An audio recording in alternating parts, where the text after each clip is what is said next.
3, 2, 1. Let's get it. How's it going, Georgie? Can't complain. Can't complain. Episode 4?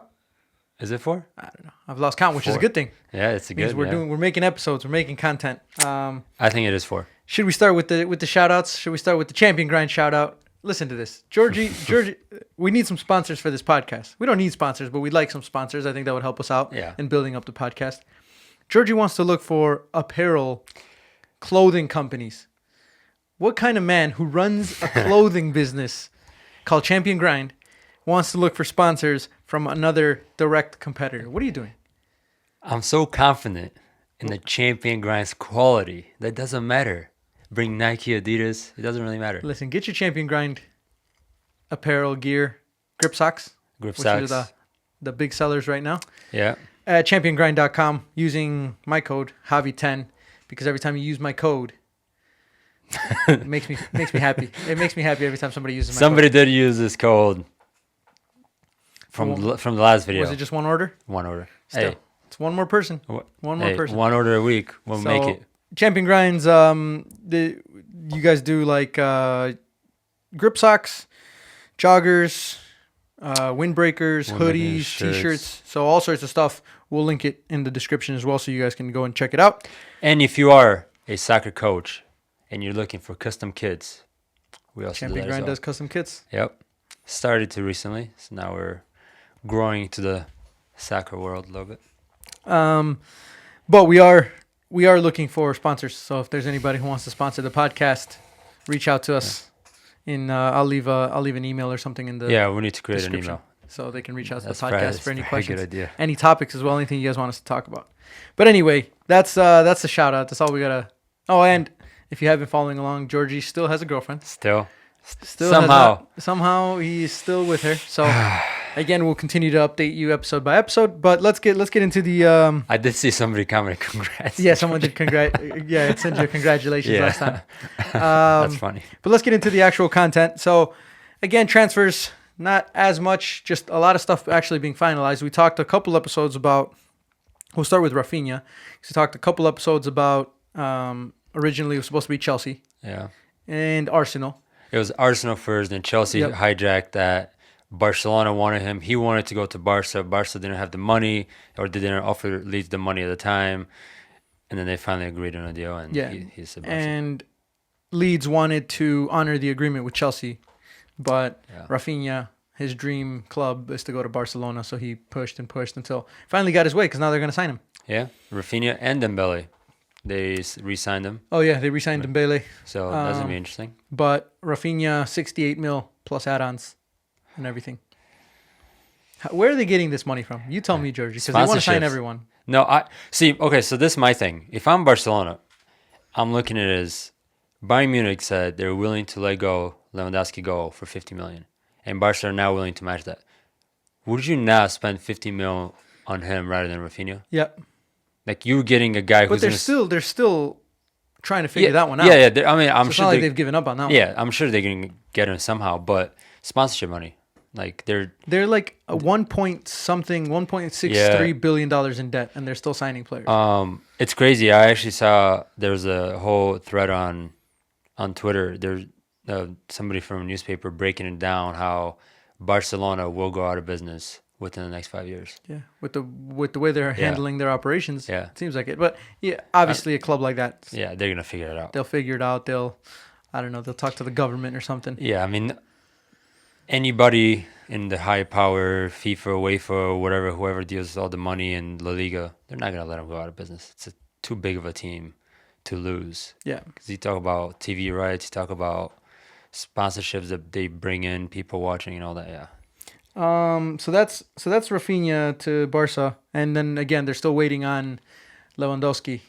Trying to figure that one out, but Bayern Munich's not. They don't want to let him go, and he showed up for preseason training. He wants to go. I mean, but I think he's gonna go. I don't think they're gonna keep him. If a player doesn't want to stay, they're gone. Yeah, but he's been very vocal. He's been very vocal about it since the beginning that he's wanted to join Barca, but. I don't know. It's a business thing as well. Like, he might want to go, but if that's your best striker, they're going to have to figure it out. They're not going to just let him go on cheap money just because he wants to go. Well, he's in the last year in his contract, right? Mm-hmm. So it's either get something for him now or let him leave. I mean, he year. is 31, 32, so he's getting to that age. But then again, as we talked about in the last episode, you have Zlatan, who's 41, doing his thing, so who knows? And Lewandowski's in a pretty good shape himself, so... So that's that for Barcelona. The other, actually relating to Barcelona, Frankie de Jong is going to Man U, or is potentially going to Man U, although you don't think he's too interested in that move? So, I mean, from everything that I've read, he himself wants to stay at Barca, but thinks he's too good of a player to be taking the pay cut that they're asking for him to take. I did see that they said his agents communicated with Barca that they don't want to hear any talks about him getting a pay cut. They're not even going to entertain those conversations. So I think if he's kind of pushed over and he would go, just because why not? Manchester United, a rebuild, reuniting with his old coach and, everything working out. But like we said, Barcelona, Man United, they have a deal in place, but no personal terms agreed. Frankie does not want to go. That's not his priority to go. Would you want to go? You're going from one crazy situation in Barcelona that didn't really... Yeah, but the crazy situation in Barcelona is not the same crazy situation that's happening at Manchester United. That is true. You're talking about financial issues, not on the field issues. They'll be fine. They're going to be one of the top teams. They always have a chance to win La Liga. Yeah. They always have a chance to go very far in the Champions League. Manchester United, their problems are all on the field. They're not financial problems. If I'm a player, they're going to get paid. None of those guys are not getting their paychecks. Yeah.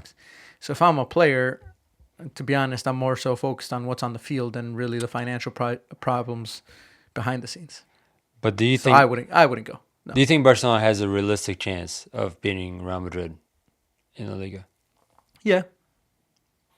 Who has a better chance of winning the league? Manchester United or Barcelona? Well, no, not Manchester United. But you're going to the Premier League. Old coach. If you're going to go to the Premier League, you go to another place. You go to Chelsea. You go to Manchester City. Yeah. I would go to Tottenham. Before I go to Man U right now. He would have fit in at Manchester City perfectly. How crazy is it, though, that I could say I would rather go to Tottenham than to go to Manchester United? Even though the preseason win over Liverpool?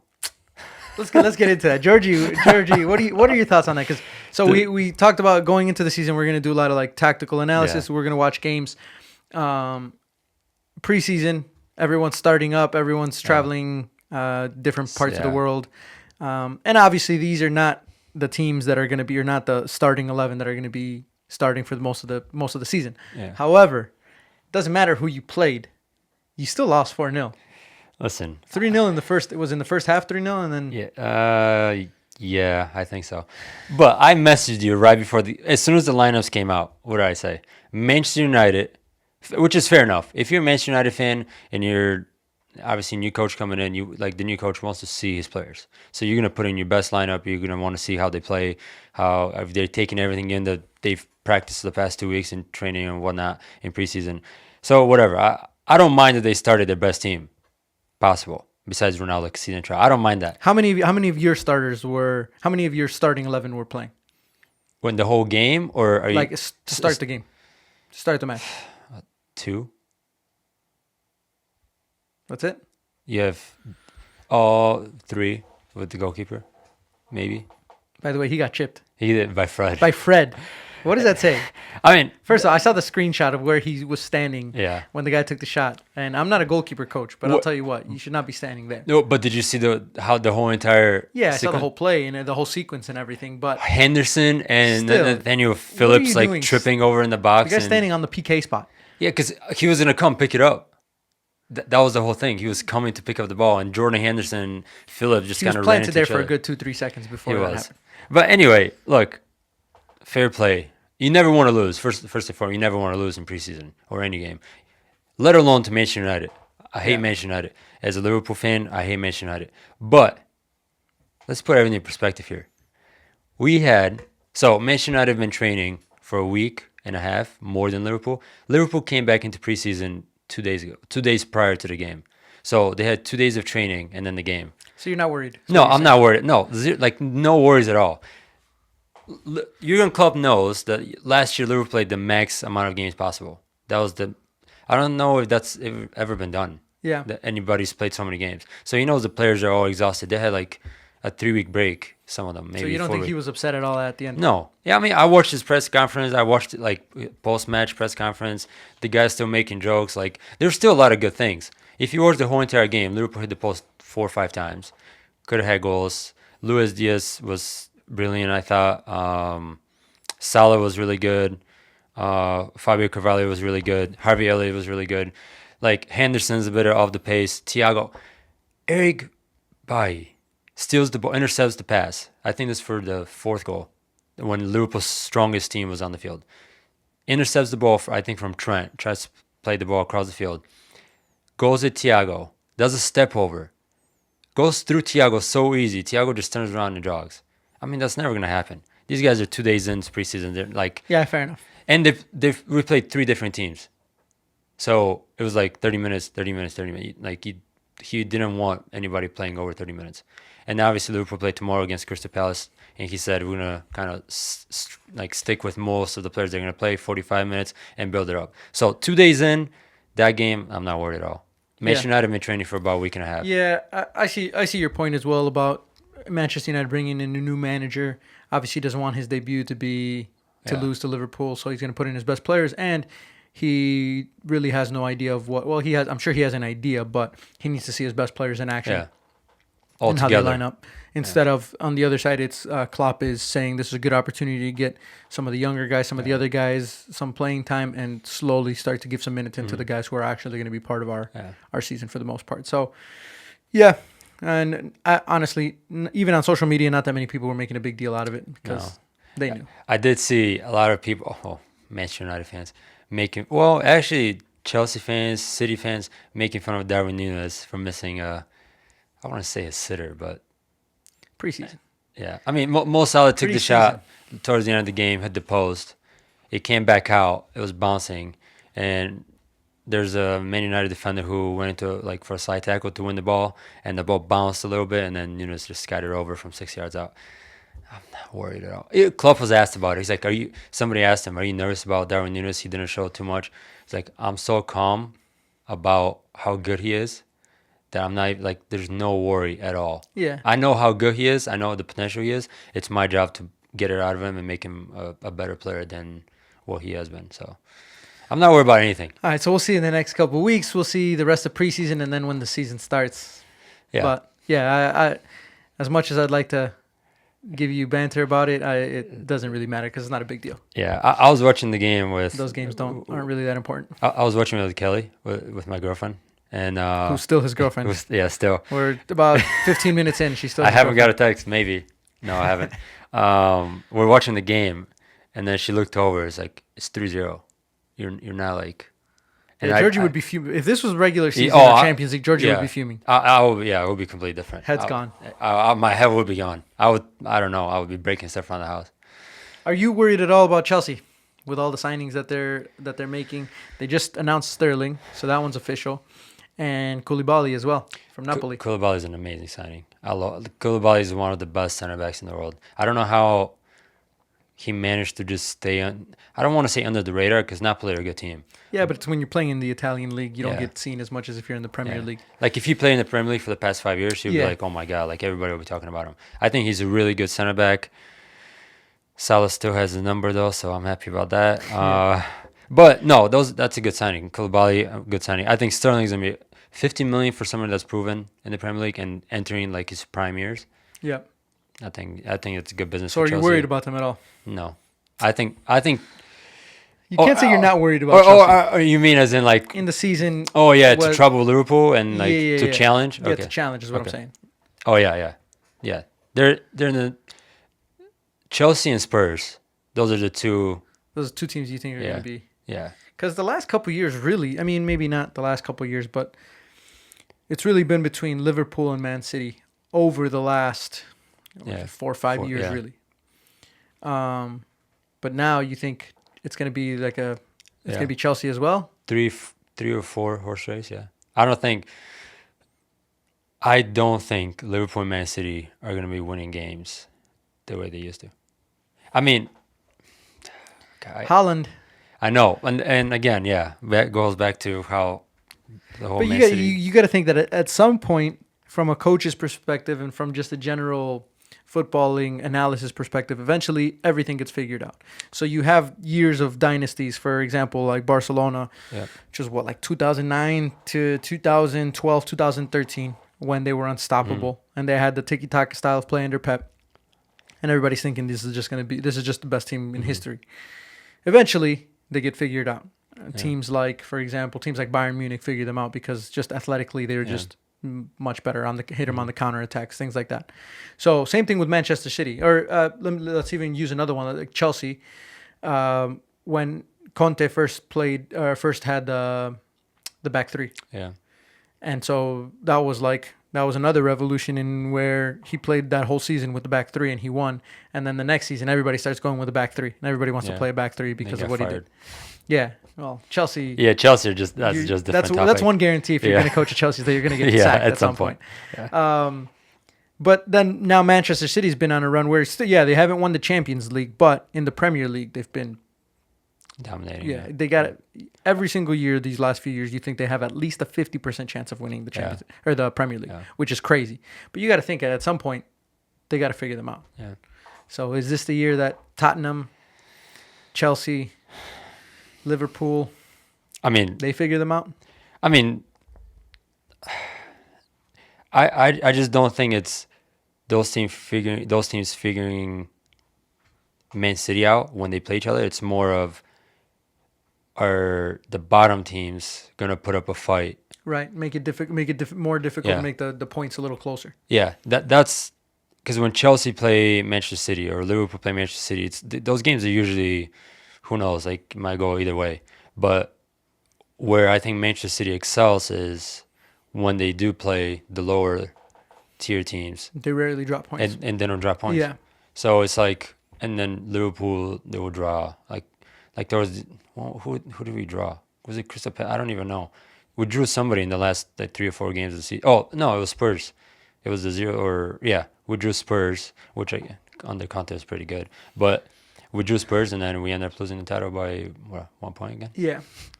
So I think you're margins. Right. It's very, very difficult for Manchester City, even when they're playing away, to drop any points against the teams that they know for the most part they're going to beat. When it comes to Liverpool playing Man City or Chelsea playing Man City, points are shared. But I think that's what separates Man City, is that they're not dropping points against some of the other teams where Chelsea and Liverpool are at some point going to be dropping a point here and there.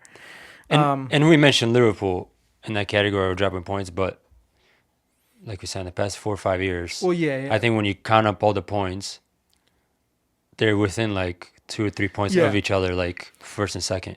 But those points matter, and against a team like Man City, when you drop 1 point in 8 or 9 games or whatever, it still makes a big difference. Yeah, it's insane. And Manchester City have done a fantastic job of being under so much pressure, needing to get every single point so that Liverpool doesn't catch them, Chelsea doesn't catch them, and they do a really good job of not dropping points in those situations where they go on runs where they don't drop points. Last game of the season, Aston Villa down 2-0.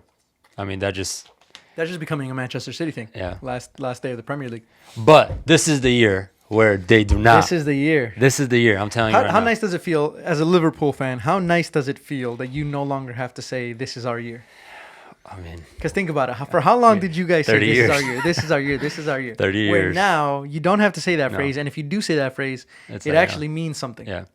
No, as a Liverpool fan, the past 5 years, it's been, the best of my life, really. Until then, it's been here and there. You get second place, and then you win the Champions League. As an Arsenal fan, we haven't even gotten to that phrase. Yeah, but we haven't even gotten to the "this is our year" phrase. 2001, is that? 2003, 2004 was the Invincibles. You had it at some point. Well, yeah, I know, that's true, right? But like in the last, what does that put us at? Last 15 years ish. It's been a nightmare. But that's insane. My boy, listen, I'm going to be the only guy that stands up for Mikel Arteta. No, I like Arteta. Maybe the people who like him aren't as vocal as the ones who don't like him. Because people have been saying he's not the right guy. I think he's the right guy. He's the right guy. He just needs time. And again, back to Jurgen Klopp, I watched the ESPN. They did like a whole 20-minute thing on him. He talks about how it's so important for teams to stick with managers, to give them 3, 4, 5 years time, because when you keep switching managers, once a big name leaves from your club, whether it's a player or somebody in the staff or whatever, then it kind of causes this chaos, anxiety, like through the fans, and everyone's like, "Oh, what's gonna happen now? What's gonna happen now?" And now, with Liverpool, Mane leaves, and I haven't heard anybody talk about Mane. Right. Because they trust and believe the whole process of the recruitment, the transfers. When you're changing managers left and right, everybody has a different philosophy. Everybody's thinking different ways. Everybody different tactics. They want different players. So you sack somebody, they want to change the whole entire team, even though the previous managers just brought in like 3 or 4 players. And now those 3 or 4 players are like, oh, okay, now what? And they kind of get left behind. It changes the culture every time they change a manager. And the problem is, the managers, one of the biggest things that they always talk about is that they have to rebuild the culture or have to change the culture of the club. Well, for example, when you had like Sir Alex Ferguson, the culture never changed. The culture was the same culture. So, like you said, big names go out, new big names come in or whatever, and they already know the expectations of the club. And so nowadays you see people when they go to like Manchester United, they talk about like the history. Oh, this is a club with great history, but they're not talking about the present and the culture that's in the club. So. That's one thing, is that you have to give them a little bit of time. But the problem with that is that these big clubs, they don't want to take time. They don't want to. Liverpool did it because they said, okay, we're in a stage where we need a good 4 or 5 years of like proper rebuilding. So we're going to give Klopp that time, and we'll see how it goes. We got to trust in him, and they did. And now look at where they're at. Whereas Chelsea are like, our objectives for the new coach, for the new manager, is we need to win it in the first 2 years of your appointment, and if you don't, you're going to get sacked. Or if you win it in the first year, but you don't win it in the second year, you're going to get sacked. So I agree with that. I think that's a big problem with them constantly changing managers. Speaking of managers, though, and I wanted to bring up this point, my boy Wayne Rooney. Oh, yeah? DC United, official. So this is an interesting one because we've been talking about the MLS from the player side, and now they've gotten somebody like Wayne Rooney on the manager side. How do you think that impacts the MLS? That's big, man. I mean, you bring somebody and I don't want to say like, obviously he's a legend. Like, he played at a high level and one of the best at Manchester United, and like all-time legend for England, and just amazing career. But when you think about where he was at Derby County, like, he did a really good job, like, as a coach, given the circumstances that they were in. Yeah, and they got deducted points left and right, and it was a whole mess over there. But thinking about that and how well he did it with what he had, you would think he's gonna do pretty good at this United. Obviously, he played there, so he's coming back. But just the name alone, along with the experience he's already had as a manager, he's gonna bring in players. I mean, there's already talks of like Lingard and Morrison coming in. But I mean, that's the thing I like about the fact that we've been talking about how the MLS is starting to change a little bit. And before, if you think about it, trying to bring in somebody like Wayne Rooney to manage DC United or an MLS team just in general, they probably wouldn't even have entertained the idea. Yeah. Why am I coaching in the MLS? To be honest, a lot of those types of guys would have rather just coached in the academies at Manchester. He would have just gone to Manchester United and said, I'll do the U18s instead of coaching an MLS team. So the fact that he seriously entertained it, took the job, and again is one of those things that's starting to change the perception. But the thing about him personally is that he's coming from Sir Alex Ferguson culture. Yeah. Where he was in that locker room for all those years, so he understands what it means to be a team that wins on a consistent basis. So I think him bringing that to DC United and just to the MLS in general is going to be important. And like you said, for him to try and we already know he's texting. He's texting Lingard and he's like saying, "Hey, why don't you come over and help me out here a little bit?" If he's already entertaining offers from other MLS clubs, and I'm not sure if DC United was one of them. They didn't say which clubs he was talking to, but I'm sure he's messaged him and said, "Hey, I need you to be part of the project." You're gonna be the main guy. You're gonna play outside. You're gonna, But I mean, Pirlo came, right? Vieira came. Yeah. Do you think those guys really changed the perspective of the MLS? I think they started to. The problem with, and this might be a similar problem to Wayne Rooney, was Pirlo literally went from playing to coaching. Yeah. No experience whatsoever. He just started coaching all of a sudden. So it was like, this guy's, again, not really an established manager. Where was Vieira before coaching? Not really anywhere else, right? So I have no idea, to be honest. Again, not that much of an legends of the game. Don't get me wrong, big names, but not as much of experience. So they're using this as experience for them to get the next big job, which happened to Pirlo, went to Juventus. But Rooney already has. He's been coaching at Derby, right after he retired. So I think because of the job that he's done there, I think people give him a little bit more respect than someone who just retired and now is coaching that trying team. To figure it out as a first job, So I think he's gotten a little. He's probably in a similar boat to them, but he's gotten a little bit, or he's going to get a little bit more respect because he has a little bit of coaching experience. Is he going to be there long term? Probably not. I think he's going to be one of those guys that if he's really into management at some point, he'll probably go to United. Yeah, he'll go back to Europe at some point. Yeah, this is again another kind of learning experience, stepping stone for him. But somebody that comes in that, like we said, was in the English game and played there, coached there, and now. But just the more people like that, the better for the league. Yeah. Now here's the other one that's very important that I wanted to get to. Your boy Ronaldo. We talked about him a lot on the last episode, but your boy Ronaldo, and it's funny because you actually said it, right? You're the one that brought it up. You're like, the only ones that would make sense for him would be Chelsea and PSG. Yeah. And since that happened, PSG said, apparently they said they're not interested in signing him. They told his agent because he was offered to them by his agents. And Chelsea also said no, even though the board wanted him or they said they'd be interested. Thomas Tuchel said, no, it's not in my plans. And ultimately he gets the final say. I mean, I'm kind of surprised by both. Like, you're talking about Ronaldo here. It's not okay. Ronaldo for 30 million. Like, you paying 30 mil for somebody that scored 24 goals last year for Manchester United for a team that was not very good. So, I mean, both of these teams are thinking long term though, and I think that's why. I mean, that's fair. You want to think long term, but PSG needs to think about now to win the Champions League because Messi doesn't have long term. Yeah, Messi has they're set to offer him a new contract as well. Yeah, they want to offer him a new contract, and apparently he said he's not going to make a decision until after the World Cup. Until Ronaldo comes. That's the only way I'm staying. How awesome would it be if Messi went to the board and said, "I want Ronaldo here with me." If Messi came out and if a journalist asked him and Messi said that out loud, Ronaldo would be at PSG. But ultimately, right now, how do you feel if you're Ronaldo? I mean, again, these are all rumors. Like, we don't know if this is the exactly details and stuff, right? Like, we don't know if they really don't want him or they reject it. Like, we're just like that's what we were reading. I think PSG is playing hard to get. I think they're playing hard to get. That team. Why would PSG look at all the players that they signed? Mm-hmm. Why would they not want Ronaldo? Yeah, I have no idea. But I will say, we were the first people to talk about Ronaldo to PSG. I'm sure there was other people as well who predicted the same thing. It wasn't that crazy of a prediction.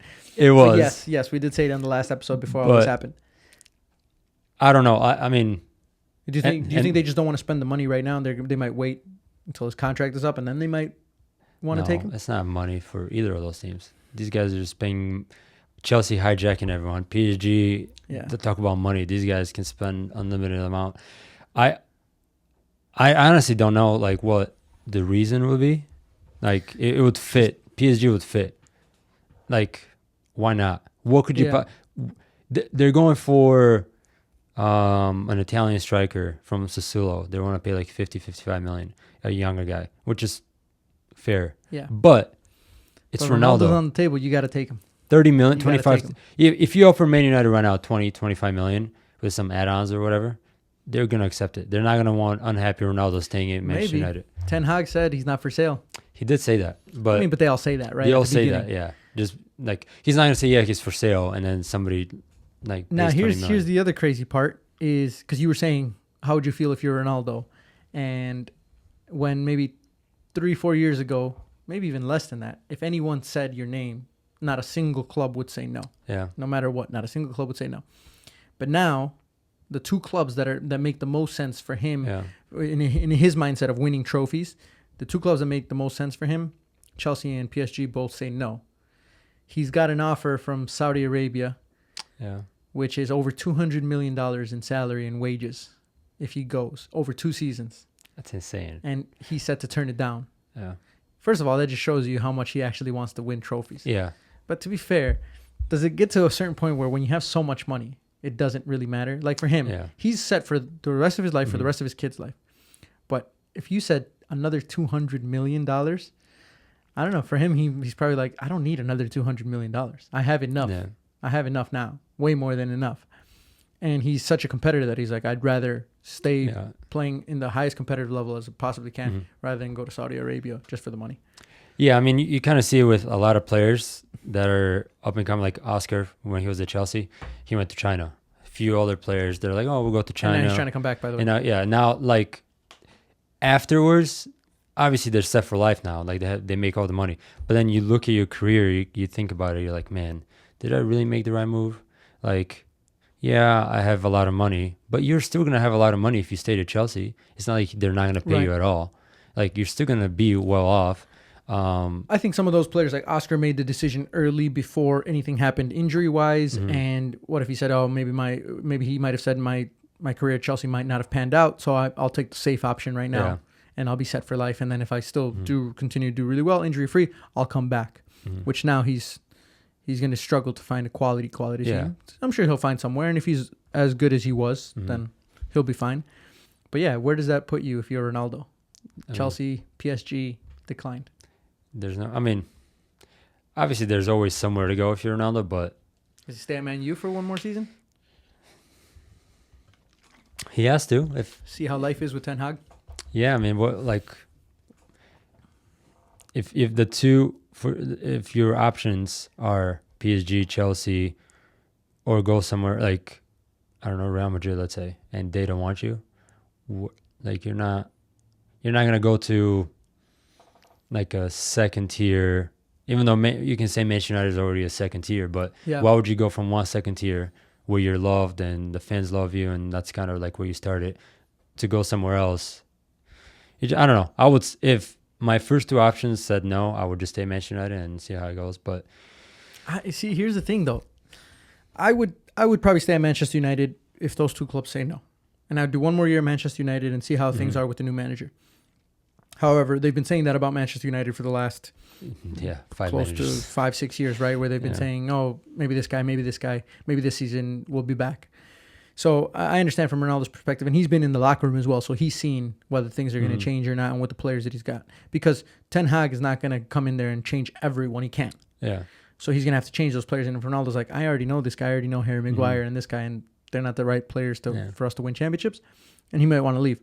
From PSG's perspective, though, I don't understand why they wouldn't get him. The guy has won literally the competition that they've been wanting to win for so long now. The one competition that they say, this is the reason why we're buying all these players, that they want to win. This guy's won it. How many times now? 5? He won it 4 times with Real Madrid and 1 time with Manchester United. So this guy's won 5 Champions Leagues. He is Mr. Champions League. He's Mr. Champions League.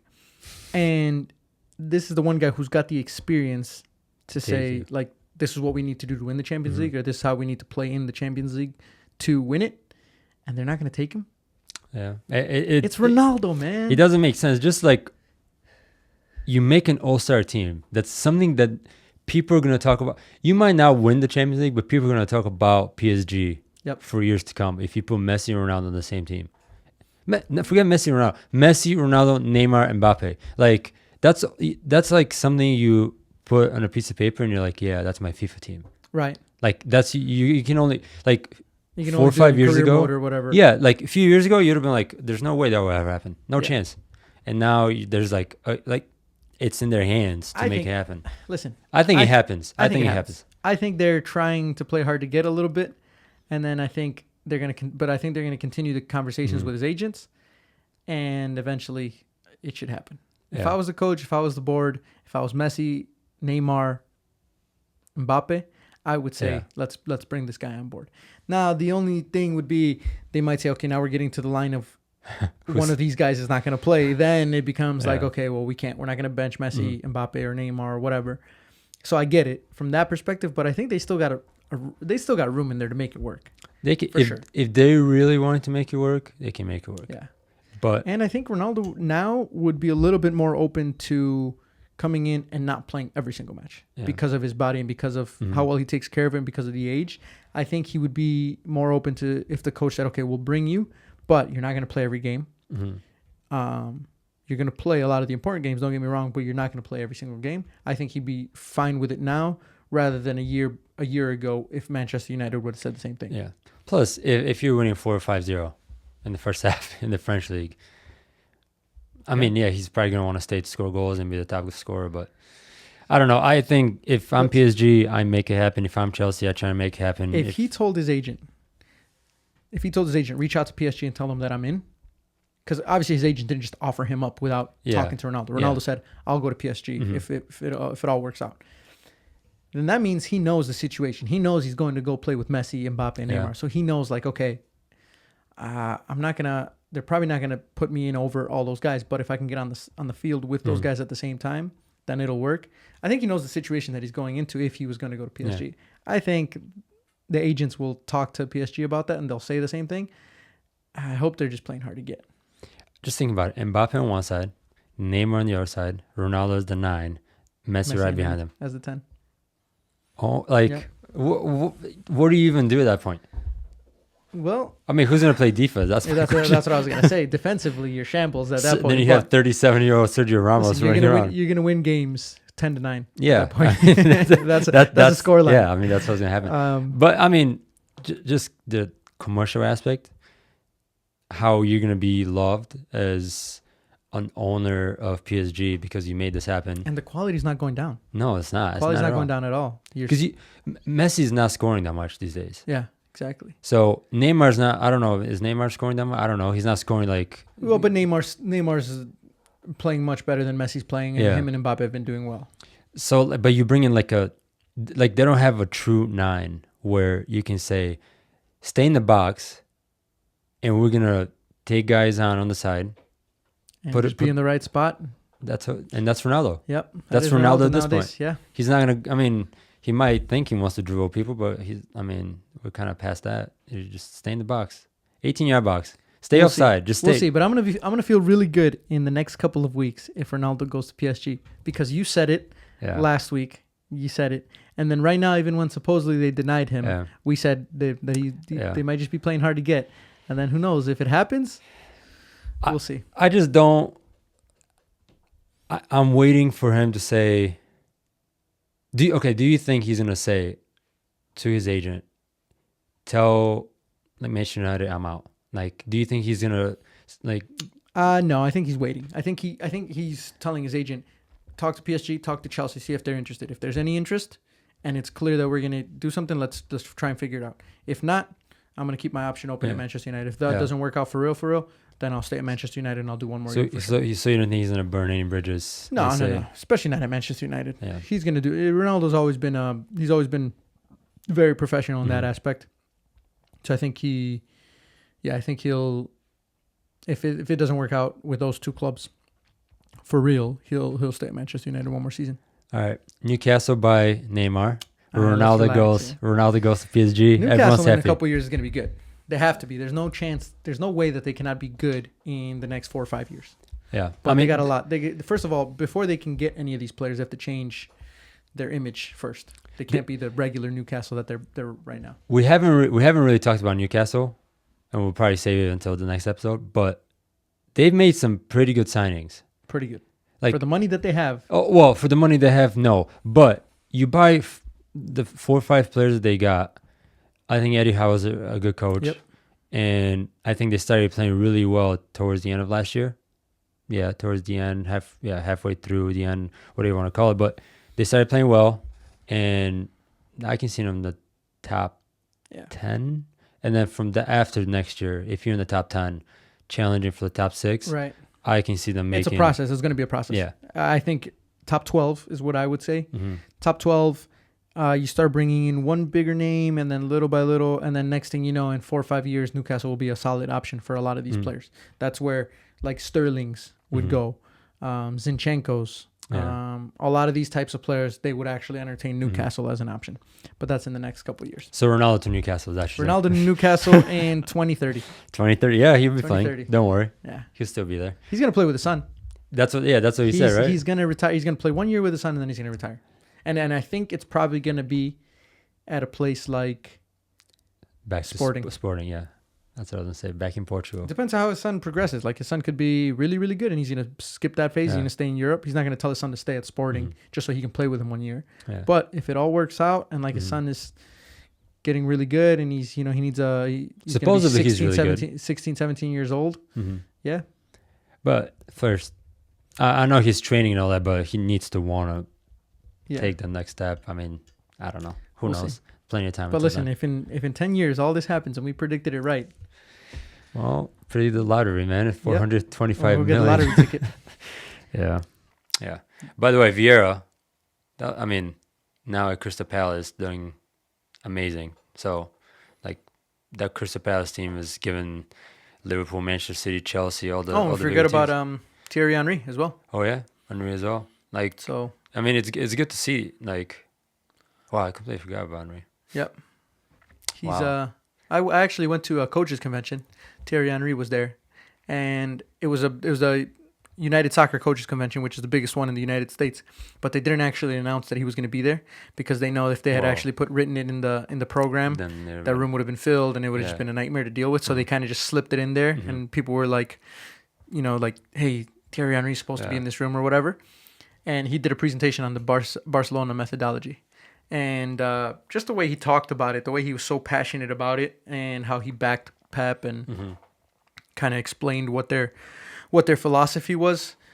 I think bringing more of those guys into the MLS is important because a lot of these MLS coaches, nothing wrong with the fact that they haven't gotten experience in Europe, but we talk about, or players talk about all the time, was what's the difference between the MLS and Europe is everyone will say is physical. It's the physical component of the game, right? The game's maybe a little bit, like the players are a little bit more athletic. It's a little bit more like about a physical contest rather than it is like an actual IQ and, game preparation and stuff. So I think bringing in a lot more of those European players who have that experience and bringing them in as coaches, I think that's going to influence the game in the MLS a little bit, where hopefully in 5 to 10 years, the style of play in the MLS is a little bit different. Yeah, I mean, just bringing those coaches in, they have all that experience, and when big-time players come in, they know how to deal with those guys as well. Like, it's huge because now you see, I don't know, who's the coach for LAFC? Steve Cherundolo is the LAFC coach. And again, former MLS player. I don't think he played overseas. I think he was just a big time MLS player. And then national team. Yeah. I remember him from back in the day when they used to play against Mexico all the time. He was on the roster for the United States a lot. Was he a left back, right back, or something like that? No? I don't remember. I just remember seeing his name. It's just a funny sounding name for an American player, which is why I would always pick him out.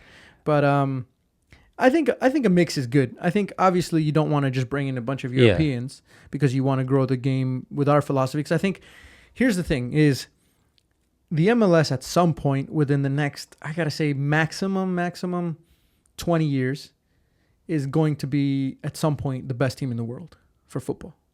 Like you talk? Yes. You mean the best league? No, or no, you talking about the US national team? Okay. U.S. national team at some point is going to be the best team in the world.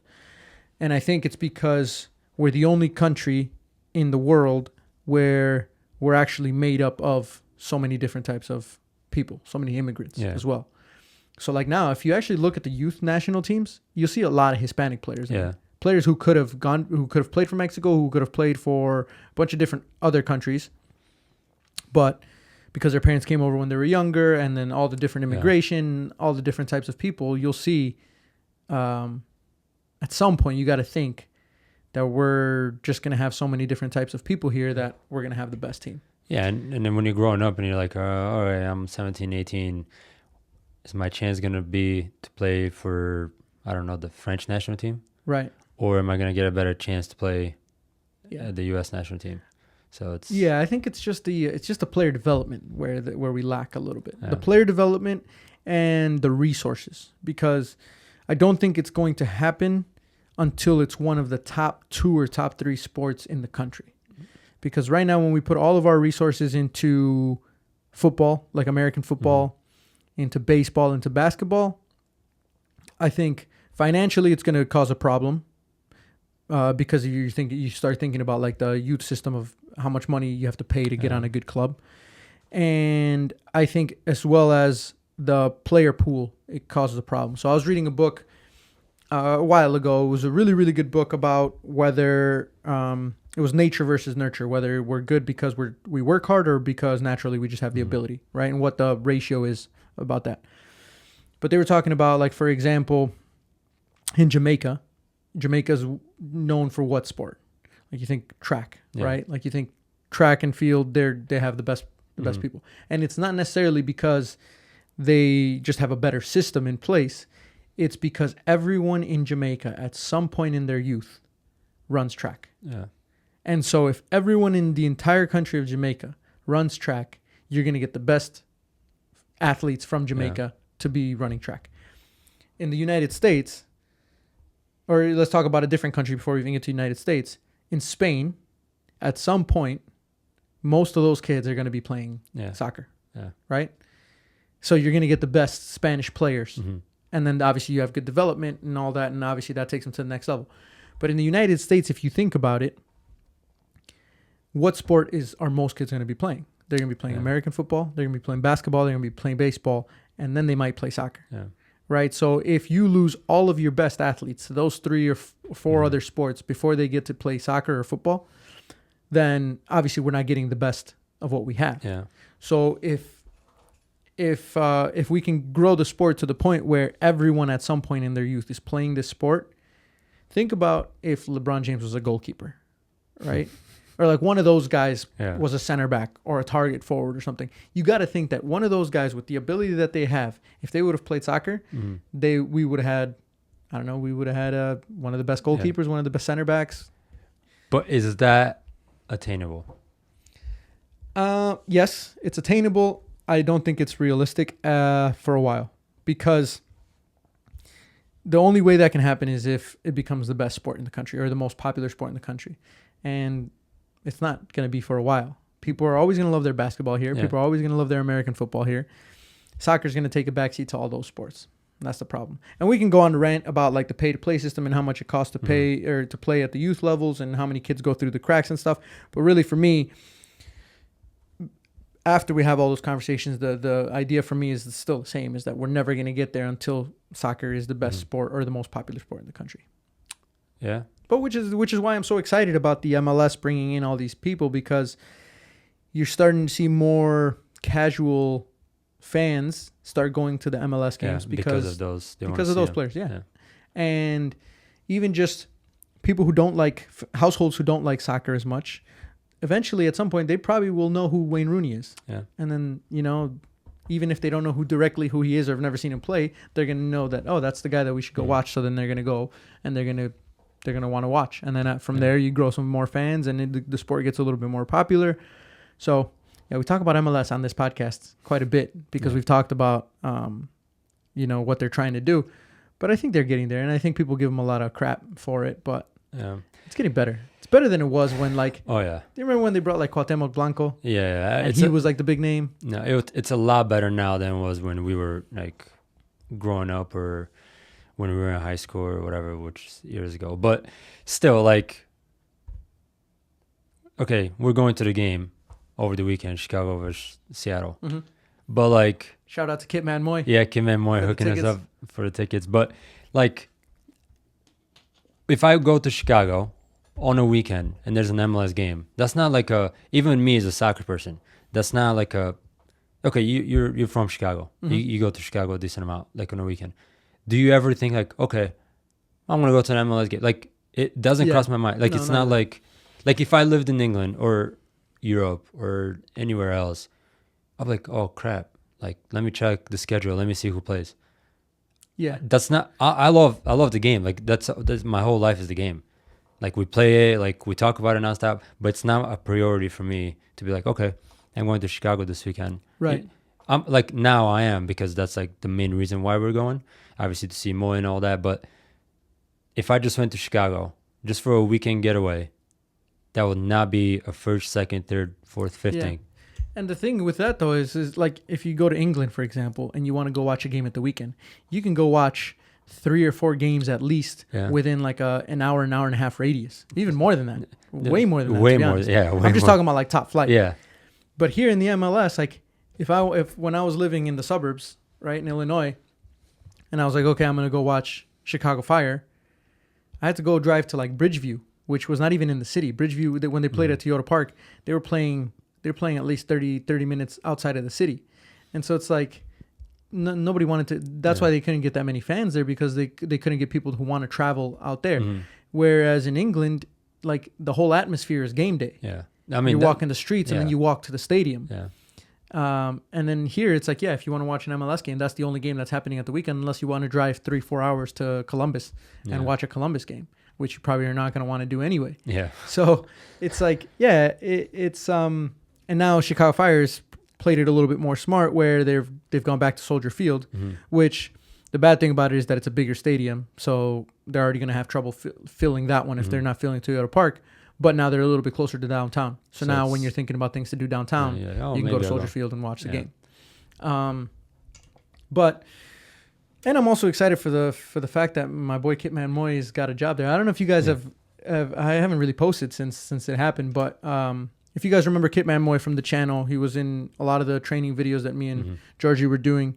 He was the kit man. He was the equipment manager for Detroit City FC, and he actually got an MLS job, and now he's the equipment manager, or the assistant equipment manager for the Seattle Sounders, which is one of the top, if not the top club in the MLS right now. They just won the CONCACAF Champions League, and Kitman Moy is going to be going to Japan. Yeah, that's and amazing. Potentially playing against Real Madrid. Well, he's not going to be playing against Real Madrid, but he'll be there. Still, how amazing. And Real Madrid is his favorite team. So how amazing would that be? Like, that was pretty awesome, because when they played the game, Moy texted us afterwards, and he was like, I'm going to Japan. Yeah, it's amazing. Good for him. Like, he deserves it all. He's worked his ass off. And he'll be on the podcast at some point soon. Yeah. We're trying to figure it out, how to do the Zoom thing with a third microphone. But trying to. Kitman Moy's not the greatest with technology either, so that all falls on my part. I'm the IT department of this podcast. So yeah, but that's exciting for things like that as well. But yeah, we're looking forward to the game. It'll be a fun game. Me and Georgie are gonna go to Chicago. We're gonna spend the weekend there. I'm gonna go with baby mama and the kids, and we're gonna go spend some time with the family. Georgie's gonna go with his girlfriend, if she's still his girlfriend by tomorrow when they leave. Yeah. And he's gonna go for a little getaway as well in Chicago, huh? Yeah, staying downtown, and we're gonna see. I'm just excited for the game. I didn't honestly. One, there's a Bulgarian player on the Chicago team. I had no idea, and he wears number 99. I mean, what are the odds of that? And then 2, my boy Shaqiri. Oh yeah. Plays for Chicago. I didn't like. I want to see the difference if he's playing. I haven't checked the roster, but if he's playing, I want to see the difference between him and some of the MLS players. Yeah. I mean, do you know anyone else on Chicago? I have no idea. No, man. I haven't kept up with their roster or anything like that. Ever, really, to be honest. So. I mean, I don't. Oh, they have that goalkeeper who just signed for Real Madrid. Really? Mm-hmm. Oh, he's still on. Is it Real Madrid? Let me double check this. All right. Yeah, I was about to say. I don't know. I mean, it could be. I don't know. I have no idea. But there's there could be some other good players in Chicago that we just don't even know about. I mean, obviously Seattle has a decent amount of players too. Sorry, Chelsea. So the Chicago Fire goalkeeper, the current goalkeeper? The current goalkeeper for Chicago Fire. Sorry, I don't know why I was thinking Real Madrid, but I knew it was one of the big clubs. Have just announced they're signing the goalkeeper from Chicago Fire. Chelsea is.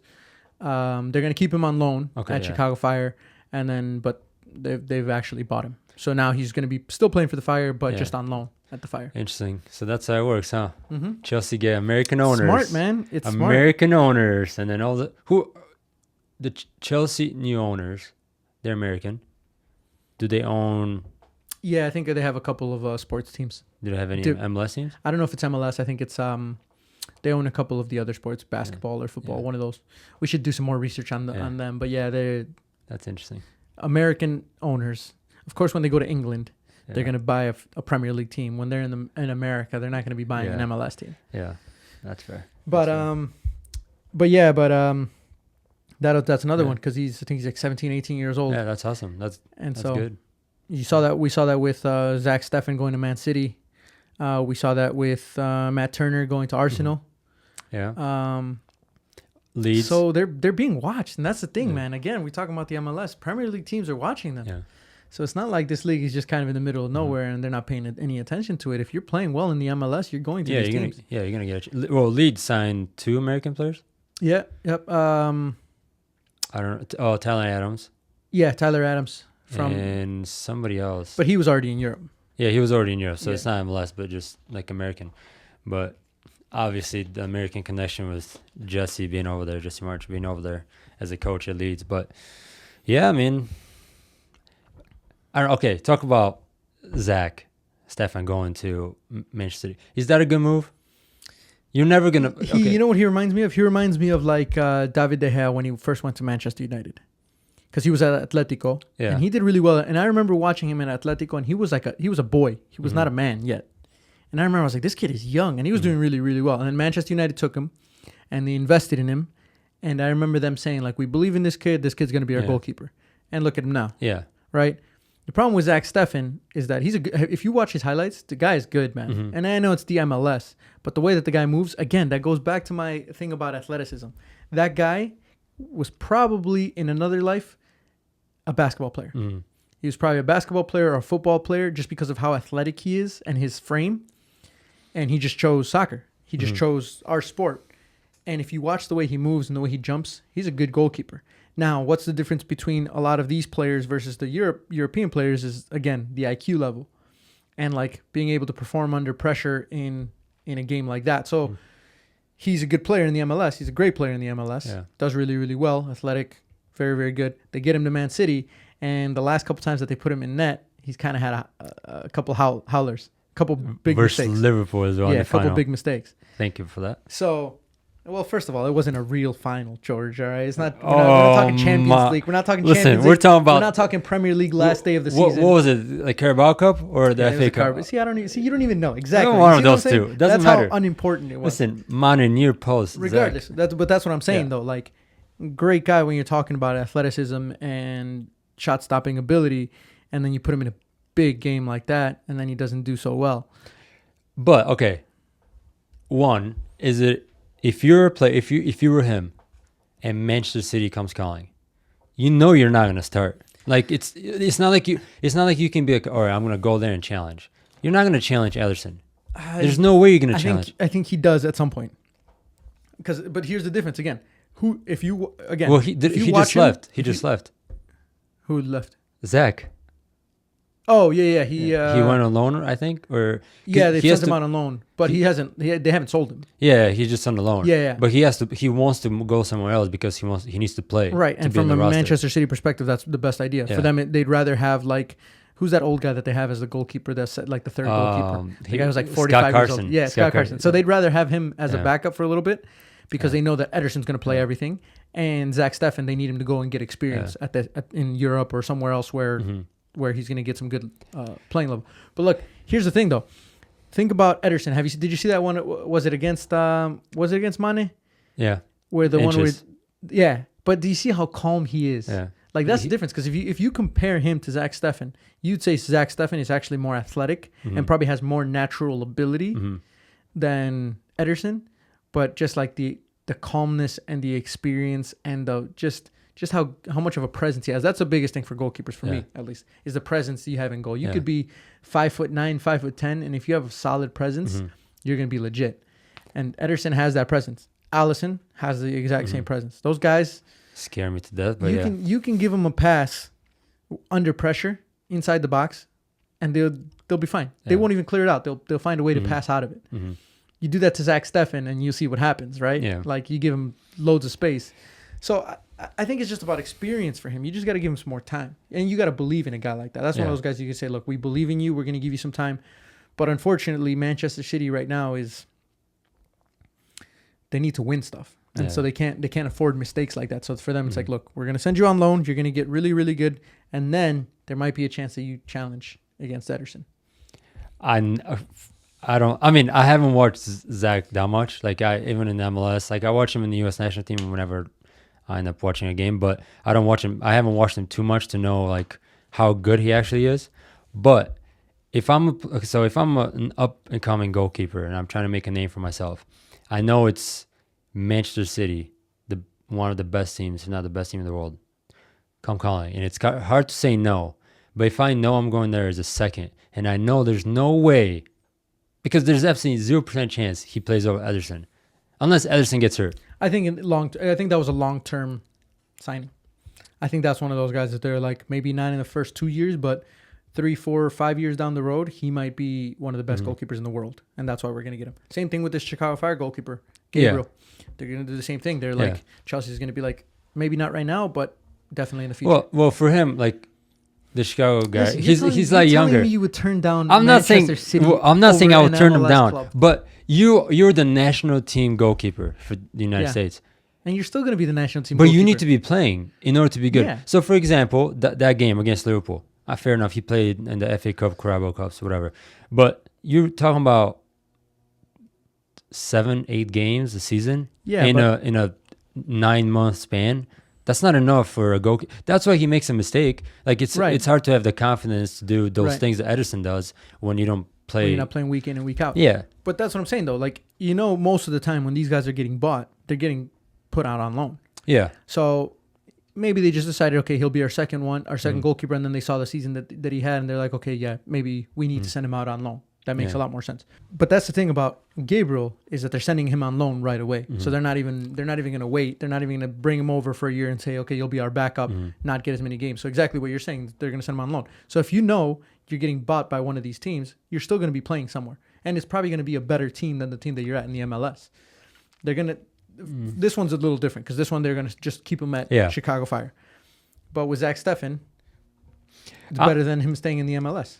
I'm just thinking of you're the national team goalkeeper, and you want to remain that.